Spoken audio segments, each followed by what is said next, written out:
الحمد للہ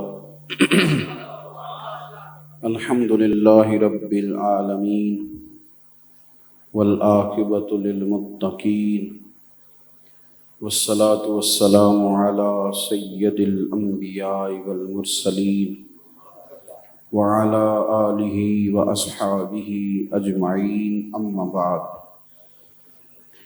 اعوذ باللہ من الشیطان الرجیم بسم اللہ الرحمن الرحیم والعصر ان الانسان لفی خسر الا الذین آمنوا وعملوا الصالحات وتواصوا بالحق وتواصوا بالصبر صدق اللہ العظیم وصدق رسولہ النبی الکریم ان اللہ وملائکتہ یصلون علی النبی یا ایہا الذین آمنوا صلوا علیہ وسلموا تسلیما الصلاۃ والسلام علیک یا سیدی یا رسول اللہ وعلی آلک واصحابک یا سیدی یا حبیب اللہ الصلاۃ والسلام علیک یا سیدی یا نبی اللہ وعلی آلک واصحابک یا سیدی یا رحمۃ للعالمین۔ تمام تعریفیں، حمد و ثنا اللہ تعالی جل شانہ کے لیے، درود و سلام نبی اکرم نور مجسد المسلمین مراد مصطفیٰ حضرت سیدنا عمر فاروق رضی اللہ عنہ، آپ کا آج یوم وصال ہے۔ اسی مناسبت سے کچھ باتیں آپ کی خدمت میں عرض کرنی ہیں۔ اللہ تبارک و تعالی اپنی بارگاہ رحمت سے حق بات کرنے کی توفیق عطا فرمائے۔ قرآن مجید کی ایک بڑی معروف اور اپنے الفاظ کے لحاظ سے مختصر اور جامع سورہ مبارکہ ہے، سورہ عصر جسے کہا جاتا ہے۔ صحابہ کرام علیہم رضوان میں سے کچھ لوگ ایسے تھے، جب ایک دوسرے سے ملاقات کرتے تھے تو السلام علیکم کے بعد وہ سورہ عصر کی تلاوت کرتے تھے۔ یہ وہ سورہ مبارکہ ہے جس کے اندر اللہ تبارک و تعالی نے بندہ مومن کے ساتھ جو اللہ تبارک و تعالی کے مطالبات ہیں اور جس طرح کا مومن اللہ اور اس کے رسول صلی اللہ تعالی علیہ وسلم کو پسند ہے،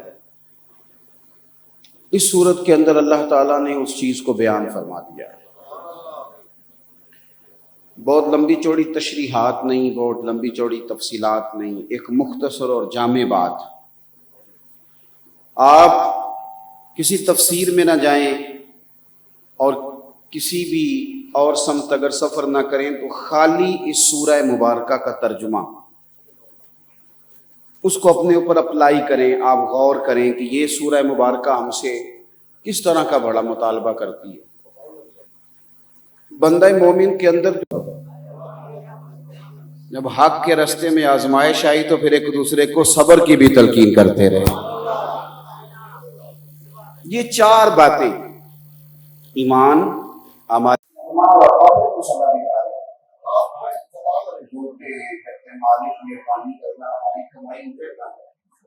اللہ دیکھنا یہ بگڑنا یہاں بھی بس نہیں۔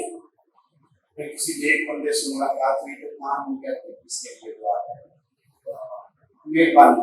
آپ کو جو اپنے لیے اپنوں کے لیے آپ نے تبلیغ کرنی تھی تو رہا اور تھا، اور جب آپ نے سوسائٹی میں بات کرنی تھی تو پھر آپ نے کہا تھوڑا موزہ نہیں آیا، تجھے اونچا نہیں پڑھ دے، تجھے ہاتھ نہیں کھڑا کرتے، تو اینیگری نہ ہوتا۔ میں لگا کہ اس طرح نہیں ہوتا، صوت بدل جاتا کیونکہ آپ پر بات تاری ہو گئی۔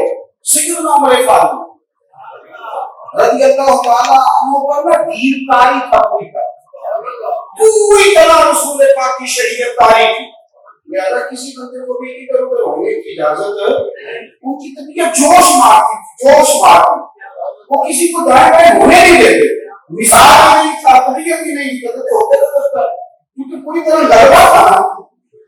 اللہ تعالیٰ نے موقع دیا، آپ امیر المومنین بنے۔ امیر المومنین کی ایک تنخواہ مقرر ہو گئی تھی سیدنا صدیق اکبر کے زمانے میں،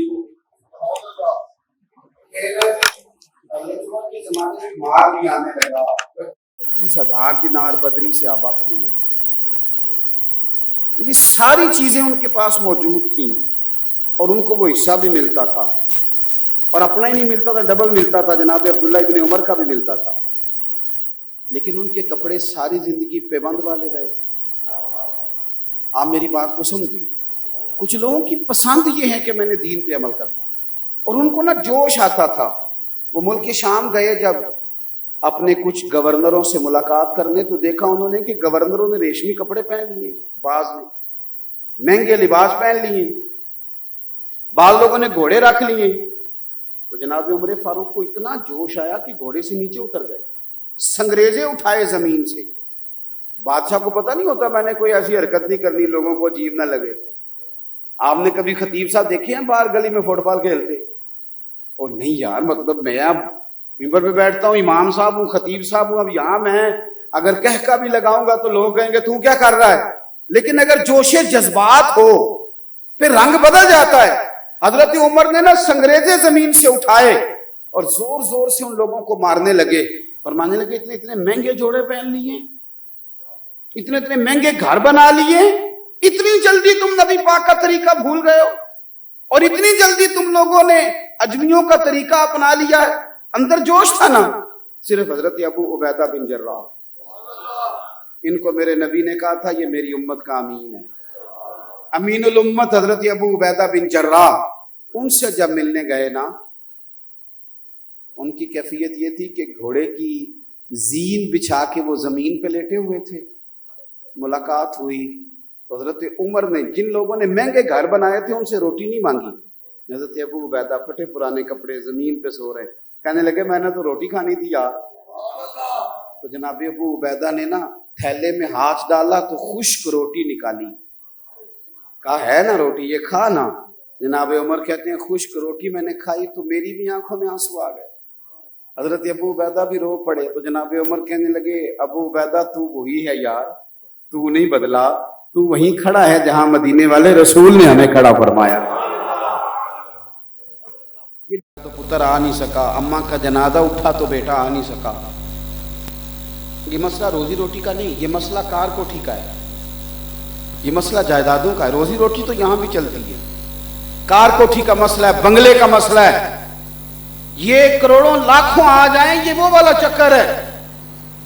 کچھ وہ لوگ بھی تھے جو اس طرح یہاں سے گئے تھے کہ 3-4 سال باہر رہوں گا، وہاں سے کچھ کمائی کروں گا، پاکستان آ کے کوئی کام شروع کروں گا. لیکن وہ اس طرح گئے کہ دوبارہ پلٹ کے آ نہیں سکے. کیوں؟ اس لیے کہ پچھلوں کے خرچے اتنے بڑھ گئے، دوبارہ آ ہی نہیں سکے. اگر آپ تھوڑا سا اپنے لیول کو ٹھیک رکھیں تو بچوں کا لیول بھی ٹھیک رہتا ہے. حضرت عمر کا کرتا اتنا پھٹ گیا تھا کہ مزید جگہ نہیں تھی پیبند لگ سکے. تو صحابہ ایک دن مسجد میں اکٹھے ہو گئے، کہنے لگے یار کوئی حال تو نہیں نا، اتنے سفیر آتے ہیں اور ہمارے امیر کا کرتا وہی پرانا، اتنے مجھ سے کہے نا کمیٹی والے کہ خطیب صاحب تنخواہ بڑھا دیں تو مجھے کو بری لگتی ہے، بلکہ میں تو بہت ساری جگہ پہ ہو سکتا بیٹھ کر شکوہ بھی کروں گا، دیکھو جی دینے کچھ نہیں، کہاں دنیا پہنچ گئی.